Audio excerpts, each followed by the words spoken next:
Hello students, today we are going to study ionization energy. Ionization energy, it is the periodic properties. Okay, so we already study atomic size of the different elements. So as I say, ionization energy, what is ionization energy? What is the factor affecting ionization energy? Ionization energy group period मा चाहिँ कसरी differ हुन्छ, periodic प्रोपर्टिजमा यसले कसरी चाहिँ effect गरिरहेको छ भन्ने कुरा चाहिँ will study. First of all ionization एनर्जीको डिफिनेसन अथवा आयोनाइजेसन एनर्जी भनेको के हो त? Ionization energy it is a amount of energy, एउटा एनर्जी हो. It is amount of energy required हैन, कति अमाउन्ट अफ एनर्जी चाहिन्छ इलेक्ट्रोन निकाल्नको लागि. कुनै पनि एटोम छ र त्यो एटोमबाट इलेक्ट्रोन निकाल्नु पर्यो, हामीलाई कति एनर्जी चाहिन्छ, त्यसलाई नै हामी आयोनाइजेसन एनर्जी भन्छौँ. सो यसलाई मैले डिफाइन गरेँ, the amount of energy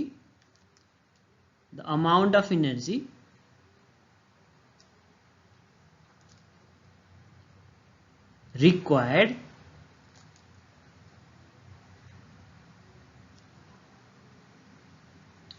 to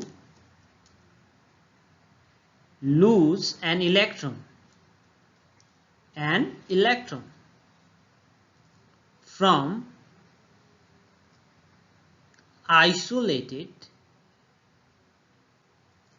gaseous atom. So amount of energy required to lose an electron from isolated gaseous atom. So isolated gaseous atom भनेको छ. सो यसको मिनिङ के हो?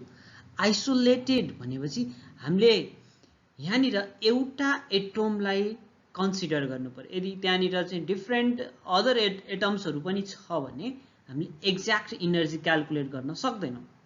त्यही भएर आइसोलेटेडको मिनिङ एउटा इलिमेन्ट्स, एउटा एटमलाई चाहिँ हामीले लिनु पर्यो र त्यो एउटा एटम चाहिँ कम्बाइन स्टेटमा एक्जिस्ट हुँदैन अथवा सोलिड स्टेटमा एक्जिस्ट हुँदैन. त्यो कारणले गर्दाखेरि चाहिँ हामी यसलाई ग्यासेस स्टेटमा, यो अलरेडी ग्यासेस स्टेटमा हुन्छ है. आइसोलेटेड गरेर राख्दाखेरि चाहिँ त्यो एउटा एटम चाहिँ ग्यासेस स्टेटमा बसेको हुन्छ. आइसोलेटेड ग्यासेस न्युट्रल एटम पनि भन्छौँ हामी. सो आइसोलेटेड ग्यासेस एटममा चाहिँ हामी लिने गर्छौँ.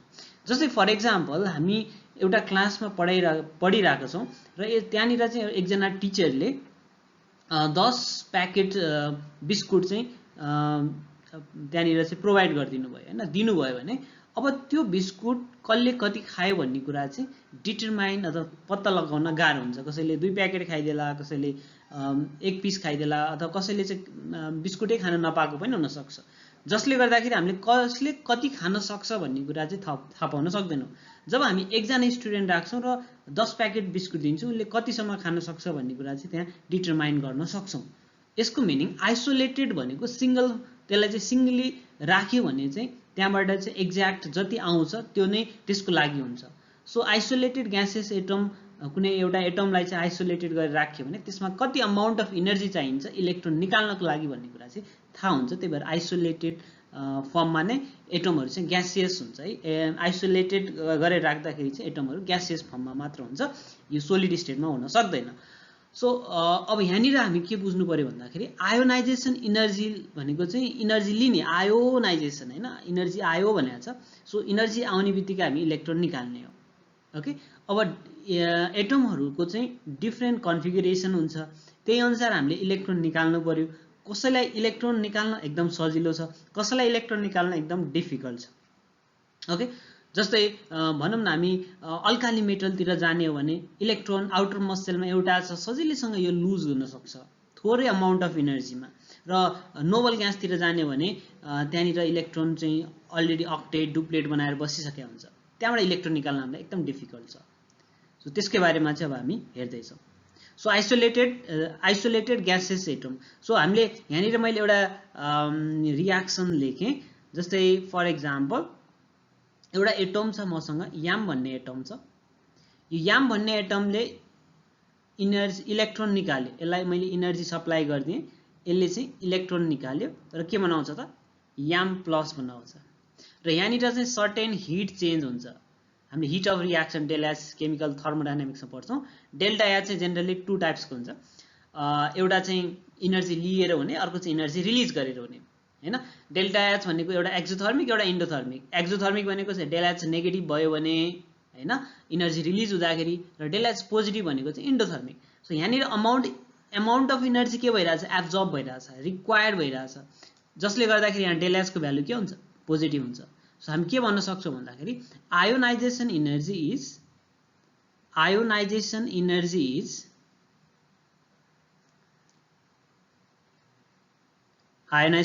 Is endothermic process. यो के हो त, इन्डोथर्मिक प्रोसेस हो। किनभने यहाँनिर अमाउन्ट अफ इनर्जी एब्जर्ब भइरहेछ,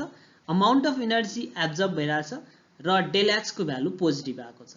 त्यो कारणले गर्दाखेरि ionization energy is a endothermic process. र आयोनाइजेसन इनर्जीलाई चाहिँ हामी इट क्यान बी मेजर्ड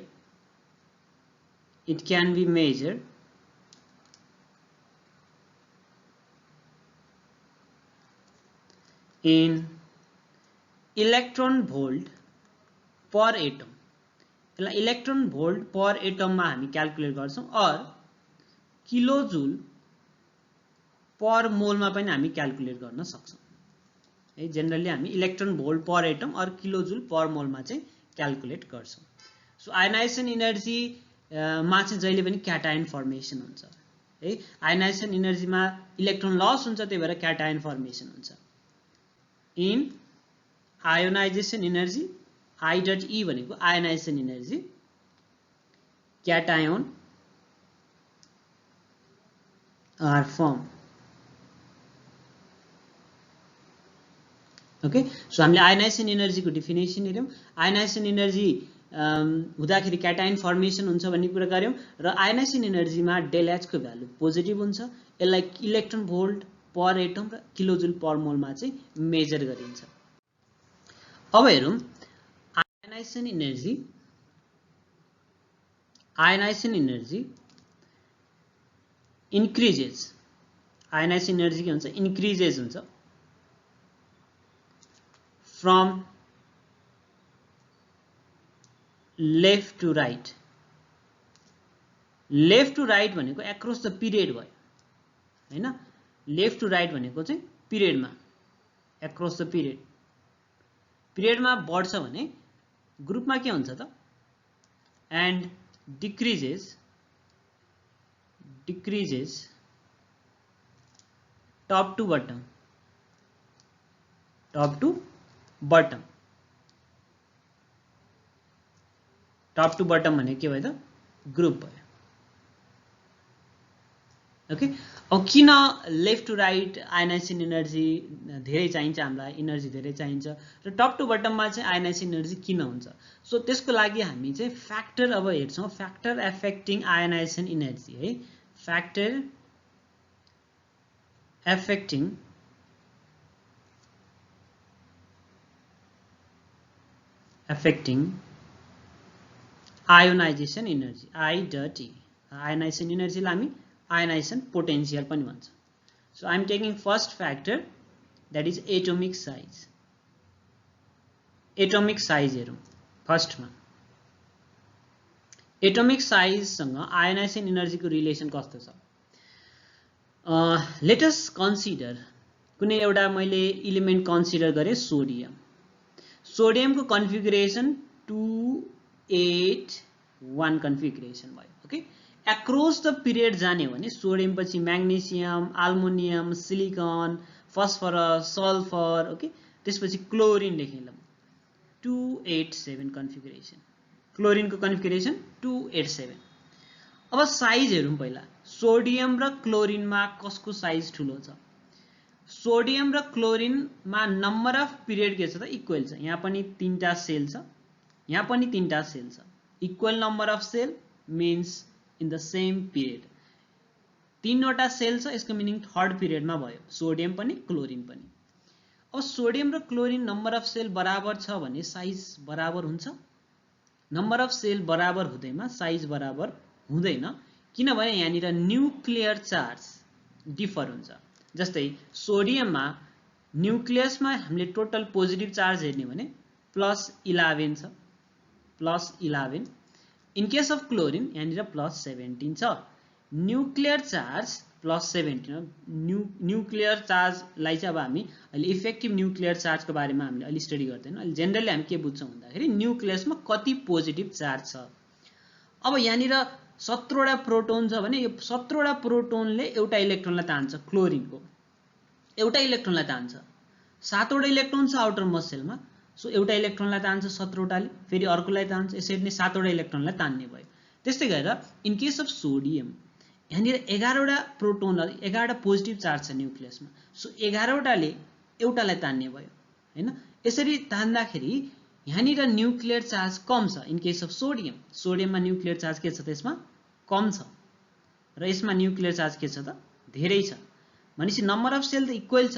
भनेपछि यो कम न्युक्लियर चार्ज भएको सोडियम एटमले इलेक्ट्रोन जुन आउटर मोस्ट सेलमा भएको इलेक्ट्रोनलाई त्यति नजिक तान्न सक्दैन जति क्लोरिनले आफूतिर तान्न सक्छ त्यो कारणले गर्दाखेरि सोडियम हैज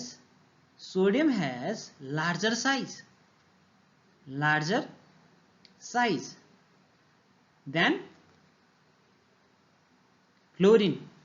क्लोरिनको भन्दा सोडियमको साइज के हुन्छ लार्जर हुन्छ रिजन के त भन्दाखेरि नम्बर अफ सेल इक्वल छ इट्स ओके हैन नम्बर अफ सेल बराबर छ तर in case of sodium there is low nuclear charge than chlorine nuclear charge थोरै भइसकेपछि इलेक्ट्रोनलाई त्यति नजिक तान्न सक्दैन force of electrostatic force of attraction कम हुन्छ त्यो कारणले गर्दा यसको साइज के हुने भयो त ठुलो हुने भयो त्यति धेरै खुम्चिने भएन तर in case of chlorine nuclear charge धेरै छ इलेक्ट्रोनलाई त्यति नजिक तान्न सक्दैन न्युक्लियर चार्ज धेरै छ इलेक्ट्रोनलाई अलि नजिक तान्ने भयो अलिकति त्यो के हुने भयो त कन्ट्र्याक्ट हुने भयो अलि खुम्चिने भयो कम्पेयर टु द सोडियम त्यो कारणले गर्दाखेरि हामी जहिले पनि के भन्छौँ भन्दै across the period atomic size decreases across the period के हुन्छ त across the period atomic size decreases okay so across the period atomic size decrease भयो अब एटोमिक साइज र अब आयोनाइजेसन एनर्जीको रिलेसन चाहिँ के हुन्छ भन्दाखेरि ionization energy inversely proportional to atomic size जति सानो भयो त्यति नै हामीलाई इलेक्ट्रोन निकाल्न गाह्रो हुन्छ हैन जस्तै भनौँ न हामीसँग लिथियम छ सोडियम छ यो ग्रुपमा लिथियम सोडियम पोटासियम छ लिथियमको कन्फिगरेसन हेर्ने भने 2-1 कन्फिगरेसन छ सोडियमको कन्फिगरेसन हेर्ने भने 2-8-1 कन्फिगरेसन साइज बढ्यो हैन पोटासियमको कन्फिगरेसन हेर्ने भने 2-8-8-1 अझ साइज बढ्यो हैन फोर्थ सेलमा पुर्यो फोर्थ पिरियडमा पुर्यो भनेपछि साइज बढ्यो इलेक्ट्रोन निकाल्न सजिलो हुन्छ किनकि यहाँबाट न्युक्लियसबाट यो आउटर मोस्ट सेल सम्म जुन इलेक्ट्रोन छ त्यो इलेक्ट्रोनको इलेक्ट्रोस्ट्याटिक फोर्स अफ एट्र्याक्सन के हुन्छ कम हुन्छ जसले गर्दाखेरि इलेक्ट्रोन सजिलै थोरै एनर्जी लगाएर पनि हामीले निकाल्न सक्छौं so ionization energy inversely proportional to atomic size है आयोनाइजेसन एनर्जी के भयो त हामीसँग ionization energy inversely proportional to atomic size अब हामीले के कन्क्लुड गर्न सक्यौं भन्दाखेरि top to bottom in group अहिले मैले माथि लेखेको थिएँ माथिको स्लाइडमा इन ग्रुप आयोनाइजेसन एनर्जी के हुन्छ त इन ग्रुप भनेको माथिबाट टप टु बटम जानु पर्यो साइज के भयो बढ्यो किन बढ्यो साइज भन्ने कुरा त नम्बर अफ सेल बढेपछि साइज बढिहाल्यो so in group ionization energy top to bottom जाँदा साइज बढ्यो आयोनाइजेसन एनर्जी के हुन्छ डिक्रिज हुन्छ in group ionization energy decreases due to decrease in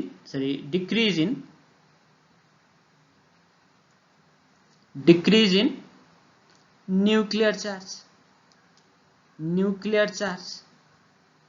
in decrease in nuclear charge भनेको साइज बढ्नु हो हैन साइज बढेर नै due to decrease in nuclear charge हुनु हो साइज increases त्यही भएर न न्युक्लियर चार्ज न्युक्लियसबाट इलेक्ट्रोन टाढा भयो, इलेक्ट्रोन चाहिँ आफूतिर तान्ने क्षमता कम भयो, क्यापेसिटी कम भयो। सो ग्रुपमा आयोनाइजेसन एनर्जी डिक्रिज हुन्छ। अनि एक्रॉस द पिरियड ट्याक्कै उल्टो भयो, इन पिरियड आयोनाइजेसन एनर्जी के हुन्छ, इन्क्रिजेस हुन्छ। Ionization energy increases due to increase in nuclear charge and decrease in the atomic size. यो कुरा हामीले बुझ्यौँ हैन। टप टु बटम साइज बढ्दै जान्छ, आयोनाइजेसन एनर्जी डिक्रिज हुन्छ। Left to right across the period atomic size decrease हुन्छ, ionization energy बढ्दै जान्छ। किनकि जस्तै क्लोरिनबाट इलेक्ट्रोन निकाल्नको लागि धेरै एनर्जी चाहिन्छ सोडियम भन्दा। सोडियमको एउटा इलेक्ट्रोन लुज गर्नै खोजिरहेको हुन्छ, सजिलैसँग लुज हुन्छ, थोरै एनर्जी भए पनि त्यसले लुज गर्न सक्छ। तर क्लोरिनले आउटर मोस्ट सेलमा 7 वटा इलेक्ट्रोन छ, एउटा इलेक्ट्रोन यसले एक्सेप्ट गर्न खोजिरहेको हुन्छ। सो यहाँबाट इलेक्ट्रोन निकाल्न एकदम गाह्रो छ हैन। एनायन भयो, एनायन भने यसरी नन मेटल भयो, नन मेटलबाट इलेक्ट्रोन निकाल्न एकदम गाह्रो हुन्छ, किनकि नन मेटलहरूले इलेक्ट्रोन लिन खोजिरहेको हुन्छ र नेगेटिभ आयन बनाउन खोजिरहेको हुन्छ। ओके, सो हामीले यो कुरा बुझ्यौँ साइजसँग। यदि हामीलाई आयोनाइजेसन एनर्जी थाहा छ भने हामीले अरू धेरै कुराहरू थाहा पाउन सक्छौँ। जस्तै lower the ionisation energy, lower the ionisation energy, जति आयोनाइजेसन एनर्जी कम हुन्छ higher the electropositive character. Electropositive character सबैभन्दा धेरै हुन्छ। जति थोरै आयोनाइजेसन एनर्जी भयो हायर द इलेक्ट्रोपोजिटिभ नेचर। जस्तै फर एक्जाम्पल एउटा मैले ग्रुप लिएँ, फर्स्ट ग्रुप नै लिएँ। Okay, lithium, sodium, potassium, rubidium, caesium. ल यो मैले फर्स्ट ग्रुप आइए लेखेँ, हाइड्रोजन मैले इन्क्लुड गरेको छैन यहाँनिर। लिथियम, सोडियम, पोटासियम, रुबिडियम र सिजियममा सबैभन्दा धेरै इलेक्ट्रोपोजिटिभ कुन हुन्छ भनेर यदि हामीलाई क्वेसन आयो भने सबैभन्दा धेरै इलेक्ट्रोपोजिटिभ सिजियम हुन्छ। हुन त हामीले इलेक्ट्रोनेगेटिभिटीमा नि पढिसकेका छ, तर पनि आयोनाइजेसन एनर्जीबाट पनि हामी कम्पेयर गरेर भन्न सक्छौँ जसको थोरै आयोनाइजेसन एनर्जी हुन्छ त्यो हायर इलेक्ट्रोपोजिटिभ हुन्छ। सो caesium has high electropositive character, त्यही भएर नि यसको इलेक्ट्रोनेगेटिभिटी सबभन्दा कम हुन्छ। Caesium has high electropositive character. Okay, caesium high electropositive भयो, एउटा आयो। हामीले आयोनाइजेसन एनर्जी थाहा भयो, जति धेरै आयोनाइजेसन एनर्जी भयो त्यति अब इलेक्ट्रोनेगेटिभ हुन सक्यो। तर सबैभन्दा धेरै आयोनाइजेसन एनर्जी नोबल ग्यासको हुन्छ है। त्यो कारणले गर्दाखेरि चाहिँ अब हामी नोबल ग्यासको इलेक्ट्रोनेगेटिभिटी हामी हेर्दैनौँ, हामी नन मेटलमा चाहिँ हेलोजनसम्मको इलेक्ट्रोनेगेटिभिटी हेर्छौँ। So lower the ionisation energy higher the electropositive character. So लोअरसँग हामी कनेक्टेड छौँ। अब त्यस्तै गरेर यदि हामीसँग आयोनाइजेसन एनर्जी यदि हामीलाई थाहा छ भने lower the ionisation energy higher will be the अथवा स्ट्रङ्गेस्ट इज द बेस है। जसको आयोनाइजेसन एनर्जी कम हुन्छ lower the ionisation energy stronger will be base of that hydroxide or oxide। अब हामीले हेर्ने त यहाँनिर अब lower the ionisation energy lower हुने भनेको त मेटलहरुको, जस्तै फर एक्जाम्पल सोडियम हाइड्रोक्साइड छ, पोटासियम हाइड्रोक्साइड छ, यो दुईवटै बेस हो। यो दुईवटा बेसमा चाहिँ कुन चाहिँ बेस स्ट्रङ्गर बेस हो भनेर भन्दाखेरि यसमा सोडियम मेटल र पोटासियम मेटल छ। पोटासियम मेटलको आयोनाइजेसन एनर्जी कम हुन्छ, त्यही भएर यसले बनाउने बेस के हुन्छ, स्ट्रङ्गर बेस हुन्छ। यो चाहिँ के हुन्छ, स्ट्रङ्गर बेस हुन्छ। NaOH पनि स्ट्रङ्गर हो, तर is compare with the potassium hydroxide NaOH चाहिँ कम हुने भयो, विक बेस हुने भयो कम्पेयर गर्दाखेरि। Both are strong base. Okay, so यसरी चाहिँ हामी कम्पेयर गर्न सक्छौँ। अब अक्साइडको लागि पनि हामी यसरी कम्पेयर गर्न सक्छौँ। त्यस्तै अर्को कुरा हामीले आयोनाइजेसन एनर्जी थाहा भइसकेपछि अर्को एउटा कुरा याद गर्नुपर्छ।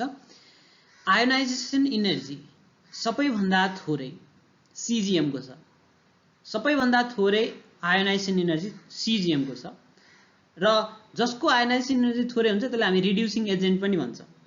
तर एउटा कुरा के एक्सेप्सनल छ भन्दाखेरि lithium is must the strong reducing agent. Lithium is strong reducing agent in aqueous medium.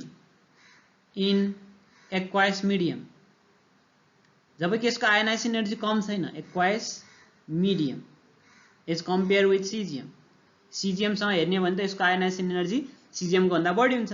तर aqueous medium मा हेर्ने हो भने लिथियम चाहिँ स्ट्रङ अथवा स्ट्रङ रिड्युसिङ एजेन्ट हुन्छ।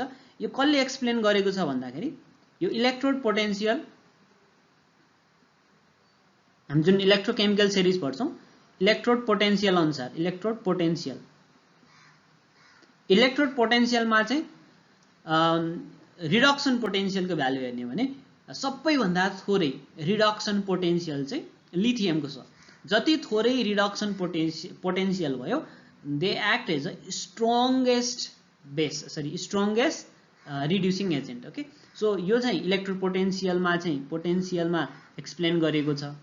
अनि अर्को कुरा हामीले यहाँनिर एकदम अब्जेक्टिभ क्वेशन्सहरुमा एकदम इम्पोर्टेन्ट छ, CGM is strong reducing agent in gaseous medium. यदि ग्यासियस मिडियम भनेको छ भने चाहिँ CGM चाहिँ हामीले राइट एन्सर लेख्नुपर्छ। ओके, CGM चाहिँ ग्यासियस मिडियममा भयो। अनि एक्वायस मिडियममा चाहिँ lithium is a strong reducing agent.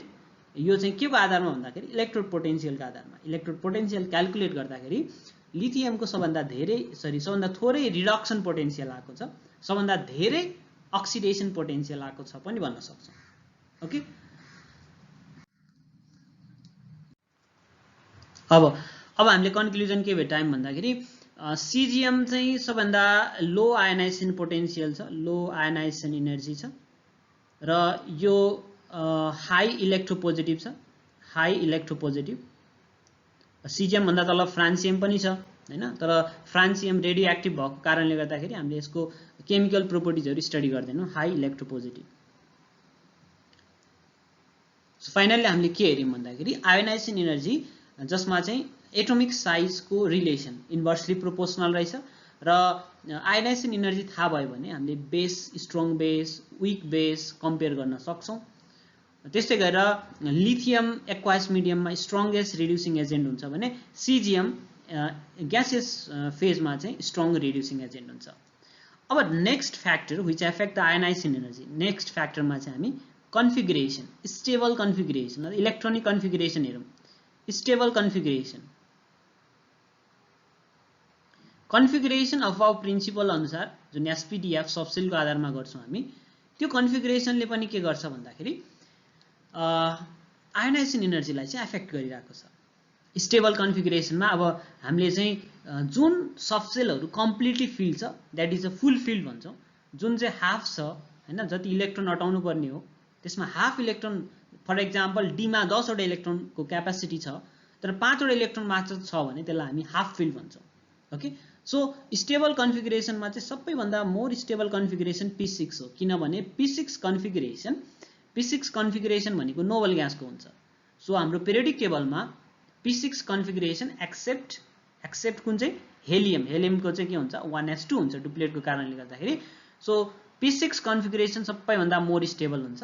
त्यो भन्दा अलिकति लेस स्टेबल कम्पेयर गर्ने भने D10 कन्फिगरेसन हो र यो भन्दा पनि अलिकति कम स्टेबल हेर्ने भने P3 र यो भन्दा अलिक कम स्टेबल हेर्ने भने D5 कन्फिगरेसन। सरी, यहाँनिर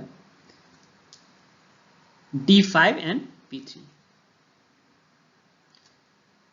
P3 and D5 configuration. Okay, so P6 configuration सबैभन्दा मोर स्टेबल कन्फिगरेसन हो। त्यो कारणले गर्दाखेरि P6 जुन कन्फिगरेसन स्टेबल छ त्यहाँबाट इलेक्ट्रोन निकाल्न त एकदम डिफिकल्ट हुन्छ।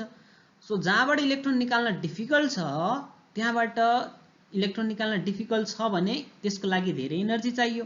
ओके, सो स्टेबल कन्फिगरेसनबाट पनि हामी चाहिँ आयोनाइजेसन एनर्जी हेर्छौं। यो एकदम इम्पोर्टेन्ट छ किनकि एक्सेप्सनल केसहरु आइराको हुन्छ, बुझ्नुपर्ने हुन्छ। जस्तै एक्रॉस द पिरियड जाउँ, एक्रॉस द पिरियड जाउँ हामी सेकेन्ड पिरियडमा जाउँ है। सेकेन्ड पिरियडमा चाहिँ के छ, लिथियमबाट स्टार्ट भयो। Lithium, beryllium, boron, carbon, nitrogen, oxygen, fluorine, neon. अब यसको कन्फिगरेसन हेरौँ। सबैभन्दा बाहिरको कन्फिगरेसन हेर्छौँ हामी। लिथियमको आउटर कन्फिगरेसन 2s1 हो, बेरिलियमको 2s2 हो, अनि बोरोनको के हुन्छ 2p1, यसको 2p2, यसमा 2p3, यसमा 2p4, यसमा 2p5, यसमा 2p6। यो कन्फिगरेसन छ। Okay, so lithium, beryllium, boron, carbon, nitrogen, oxygen, fluorine र नियोनको हामीले आउटर इलेक्ट्रोनिक कन्फिगरेसन हेर्यौँ। यो कन्फिगरेसनमा अब हामीले स्टेबल कन्फिगरेसन हेर्नु पर्यो र यहाँनिर कसको आयोनाइजेसन एनर्जी धेरै हुन्छ हामीले कम्पेयर गर्दाखेरि एकदम डिफर हैन। जस्तै हामी क्लास 12 मा छौँ भने हामीले कम्पेयर गर्ने भनेको क्लास 12 कै स्टुडेन्टसँग आफूलाई कम्पेयर गर्ने हो। क्लास 12 मा हाम्रो 80% आछ भने हामीले नर्सरीको स्टुडेन्टसँग कम्पेयर गर्यौँ, नर्सरीको स्टुडेन्टको 95% आएको छ। यसको मिनिङ अब हामी के बुझ्न सक्छौँ, नर्सरीको स्टुडेन्ट एकदम ट्यालेन्ट छ क्लास 12 को भन्दा हैन। त्यसरी कहिले पनि कम्पेयर गरिन्न। कम्पेयर गर्दाखेरि आफ्नो लेभलको सँग कम्पेयर गरिन्छ। म क्लास 12 मा छु भने मैले क्लास 12 को स्टुडेन्टसँग कम्पेयर गर्नु पर्यो। ओके, त्यसको मिनिङ के हो भन्दाखेरि हामीले यहाँनिर कम्पेयर गर्दाखेरि एक्रॉस द पिरियड कम्पेयर गर्छौँ र यसमा पनि हामीले चाहिँ रेस्पेक्टिभ सँगसँगै कोरेस्पोन्डिङ इलिमेन्टहरुसँग कम्पेयर गर्ने हो। ओके, सो यहाँनिर मैले अब आयोनाइजेसन एनर्जी हेर्नु पर्यो भने एक्रॉस द पिरियड साइजको आधारमा, साइज हेर्ने हो भने सबभन्दा ठुलो साइज कसको हुन्छ, साइजको मैले अर्डर लेख्छु। लिथियमको साइज सबभन्दा ठुलो हुन्छ, त्योभन्दा अलि कम बेरिलियम, बोरोन, यो साइजको लेखेँ मैले, साइजको order. Carbon, nitrogen, oxygen, fluorine and neon. सबैभन्दा सानो साइज चाहिँ नियोनको, किनभने नियोनमा न्युक्लियर चार्ज सबभन्दा धेरै छ, लिथियममा न्युक्लियर चार्ज सबभन्दा कम छ। अब नम्बर अफ सेल सबैमा बराबर छ, त्यो कारणले गर्दा साइज लेखेँ। अब हाम्रो एक्सपेक्टेड आयोनाइजेसन एनर्जी, अगाडि हामीले साइजको कुरा गरिसकेका छ। एक्सपेक्टेड आयोनाइजेसन एनर्जी के हुन्छ त, जसको साइज सानो छ त्यसको आयोनाइजेसन एनर्जी धेरै हुन्छ। यसको मिनिङ हामीले एक्रॉस द पिरियड साइज घट्दै गयो नियनसम्म भनेपछि आयोनाइजेसन एनर्जी के हुन्छ, आयोनाइजेसन एनर्जी के हुन्छ, बढ्दै जान्छ। सो लिथियम भन्दा धेरै बेरिलियमको आयोनाइजेसन एनर्जी, बेरिलियम भन्दा बोरोनको, बोरोन भन्दा कार्बनको, कार्बन भन्दा नाइट्रोजनको, नाइट्रोजन भन्दा अक्सिजनको, अक्सिजन भन्दा फ्लोरिनको, फ्लोरिन भन्दा नियोनको आयोनाइजेसन एनर्जी सबभन्दा धेरै हुने भयो। यसरी चाहिँ एक्सपेक्टेड आयोनाइजेसन एनर्जी यो भयो। But due to the some electronic कन्फिगरेसनले गर्दाखेरि चाहिँ यहाँनिर अलिकति चेन्ज हुन्छ। हेरौँ है त कहाँनिर चेन्ज हुन्छ। ल मैले सबैभन्दा धेरै आयोनाइजेसन एनर्जी देखेको 2p6 कन्फिगरेसन। अब कन्फिगरेसनमा हेर्ने त जेनरल ट्रेन्ड भयो, यसमा केही एक्सेप्सन होइन, यो कन्फिगरेसनले देखाउने एक्सेप्सन हो होइन। त्यो कारणले गर्दाखेरि सबैभन्दा धेरै साइज पनि सानो र कन्फिगरेसन पनि स्टेबल। सो यो पिरियडमा सबैभन्दा हाई आयोनाइजेसन एनर्जी चाहिँ नियोनको छ, यो ठिक छ। त्यसपछि गएर लिथियमको सबभन्दा सानो साइज सबभन्दा ठुलो साइज र कन्फिगरेसन पनि 2s1 कन्फिगरेसन छ। त्यही भएर यसले साइज ठुलो पनि छ र कन्फिगरेसन पनि 2s1 कन्फिगरेसन छ। त्यो कारणले गर्दाखेरि चाहिँ यसको आयोनाइजेसन एनर्जी सबैभन्दा कम हुन्छ, यो पनि ठिक छ। तर यदि हामी कम्पेयर गर्ने हो 2s2 र 2p1 मा भने 2s2 कन्फिगरेसन भनेको चाहिँ फुलफिल्ड कन्फिगरेसन हैन, इलेक्ट्रोनिक कन्फिगरेसन अनुसार चाहिँ फुलफिल छ। यसको मिनिङ के भयो भन्दाखेरि लिथियम, अब मैले चाहिँ एक्चुअल अर्डर लेखेँ, एक्चुअल अथवा राइट अर्डर आयोनाइजेसन एनर्जीको अर्डर लेखेँ। लिथियमको साइज ठुलो छ बेरिलियम भन्दा, त्यही भएर आयोनाइजेसन एनर्जी लिथियमको कम हुने भयो। अब बेरिलियमको साइज बोरोनको भन्दा ठुलो छ, त्यो कारणले गर्दाखेरि बेरिलियमको आयोनाइजेसन एनर्जी भन्दा बोरोनको आयोनाइजेसन एनर्जी धेरै हुन्थ्यो। बट तर यहाँनिर के भइदियो भन्दाखेरि बेरिलियमको कन्फिगरेसन 2s2 छ, जुन चाहिँ यास पनि के छ, फुलफिल्ड छ। त्यो कारणले गर्दाखेरि 2p1 अब यससँग कम्पेयर गरिन्छ मैले अघि भने नर्सरी र क्लास 12 को कुरा गरे नि 2s2 र 2p1 मा कम्पेयर गर्ने हो बेरिलियम र बोरोनमा कन्भर्ट गर्ने हो बेरिलियमलाई हामी नाइट्रोजनसँग गएर कम्पेयर गर्दा हैन त्यहाँनिर फरक आउन सक्छ अलिकति गाह्रो हुन सक्छ त्यही भएर बेरिलियम र बोरोनको कम्पेयर गर्ने हो भने बेरिलियमको आयनाइजेसन एनर्जी अलिकति धेरै हुन्छ बोरोनको भन्दा रिजन के हो भन्दाखेरि बेरिलियमको चाहिँ कम्प्लिट फिल्ड कन्फिगरेसन छ s2 कन्फिगरेसन छ ओके सो बोरोन आयो अब बोरोन पछि बोरोन भन्दा धेरै कार्बनको हुन्छ त्यसपछि गएर कार्बन यहाँनिर कन्फिगरेसन पार्शियली फिल छ त्यसले केही असर गरेन कार्बन भन्दा नाइट्रोजनको कन्फिगरेसन धेरै हुन्छ अब नाइट्रोजन र अक्सिजनमा चाहिँ यो पनि एकदम इम्पोर्टेन्ट छ हामीले क्लास 11 मा पनि पढ्छौं नाइट्रोजन र अक्सिजनमा आयोनाइजेसन एनर्जी नाइट्रोजनको धेरै हुन्छ ओके नाइट्रोजनको किन धेरै हुन्छ भन्दाखेरि nitrogen has half filled configuration अब half filled configuration is more stable than partially filled 2p4 भनेको पार्शियली फिल्ड हो यससँग कम्पेयर गर्ने हो हामीले फेरि है सो नाइट्रोजनको कन्फिगरेसन चाहिँ हाफ फिल्ड छ जुन चाहिँ स्टेबल छ 2p4 भन्दा त्यो कारणले गर्दाखेरि nitrogen has high ionisation energy than oxygen okay नाइट्रोजनको आयोनाइजेसन एनर्जी अक्सिजनको भन्दा धेरै हुन्छ अनि यसको रिजन के हो भन्दाखेरि हाफ फिल्डबाट इलेक्ट्रोन निकाल्न डिफिकल्ट हुन्छ हाफ फिल्ड पनि के हुन्छ त स्टेबल हुन्छ त्यसपछि अक्सिजन पछि के आयो त अक्सिजन भन्दा धेरै फ्लोरिनको हुन्छ र फ्लोरिन भन्दा धेरै सबैभन्दा धेरै यहाँनिर नियोनको हुन्छ so this is the actual ionisation energy across the period in यो चाहिँ हामीले सेकेन्ड पिरियडको लागि लियौं जस्तो सेकेन्ड पिरियडको लागि हुन्छ थर्ड पिरियडको लागि पनि यसरी नै हामी लेख्न सक्छौं जस्तै अब मैले थर्ड पिरियड लेख्नु पर्यो थर्ड पिरियडमा कुन कुन एलिमेन्ट छ लिथियम भन्दा तल सोडियम भयो सोडियम म्याग्नेशियमको एल्युमिनियम भन्दा धेरै हुने भयो एल्युमिनियम पछि सिलिकन फस्फरस सल्फर क्लोरिन अनि त्यसपछि लास्टमा आर्गन ओके सो यसबाट हामीले के कन्क्लुड गर्यौं भन्दाखेरि स्टेबल कन्फिगरेसन छ भने त्यसको आयोनाइजेसन एनर्जी धेरै हुने भयो ओके र एउटा इम्पोर्टेन्ट कुरा के हो भन्दाखेरि यो जुन पेरियोडिक टेबल छ पेरियोडिक टेबलमा सबैभन्दा धेरै आयोनाइजेसन एनर्जी कसको हुन्छ भन्दाखेरि नोबल ग्यासको हुन्छ जसमा हेलियमको चाहिँ सबैभन्दा धेरै आयोनाइजेसन एनर्जी हुन्छ हैन एक्रॉस टोटल पिरियडमा हेर्ने भने हेलियम इनर्ट ग्यासको सबभन्दा धेरै आयोनाइजेसन हुन्छ त्यसमा पनि हेलियमको सबभन्दा धेरै हुन्छ किनभने हेलियमको साइज सबभन्दा सानो छ ओके र यसले डुप्लेट पनि बनाउँछ न्यूक्लियर चार्ज पनि यसमा धेरै छ due to small size helium has high ionisation energy एकदम इम्पोर्टेन्ट फ्याक्टर भनेको एटोमिक साइज र स्टेबल कन्फिगरेसन इलेक्ट्रोनिक कन्फिगरेसन छ ओके सो यसमा अब हामीलाई कहिले रिजनेबल क्वेशन कहिले अब्जेक्टिभ क्वेशन्सहरुमा सोध्न सक्छ जस्तै बेरिलियम भन्दा बोरोनको आयोनाइजेसन एनर्जी किन कम छ बेरिलियम भन्दा बोरोनको आयोनाइजेसन एनर्जी किन कम छ आयोनाइजेसन एनर्जी कुरा गर्नु पर्यो भने साइज त बेरिलियमको ठुलो तर पनि आयोनाइजेसन एनर्जी यसको धेरै किन भयो भन्दाखेरि due to the configuration that is 2s2 यो के हो 2p1 हैन 2s2 कन्फिगरेसनमा s2 कन्फिगरेसन भनेको चाहिँ field completely filled s orbital छ जसले गर्दाखेरि चाहिँ p1 भनेको चाहिँ पार्शियली फिल हो योसँग कम्पेयर गर्दाखेरि बेरिलियमको आयोनाइजेसन एनर्जी अलिकति बढी हुन्छ बोरोनको भन्दा ओके सो यो दुईवटा फ्याक्टर हामीले आज पढ्यौं आयोनाइजेसन एनर्जीलाई एफेक्ट गर्ने one is atomic size and another one is electronic configuration so अब हामी नेक्स्ट क्लासमा चाहिँ अरु फ्याक्टरहरूलाई पनि एक्सप्लेन गर्नेछौं सो दुईटा मोर इम्पोर्टेन्ट फ्याक्टर चाहिँ एटोमिक साइज र इलेक्ट्रोनिक कन्फिगरेसन हो ओके सो आजको लागि हामी यति गर्छौं है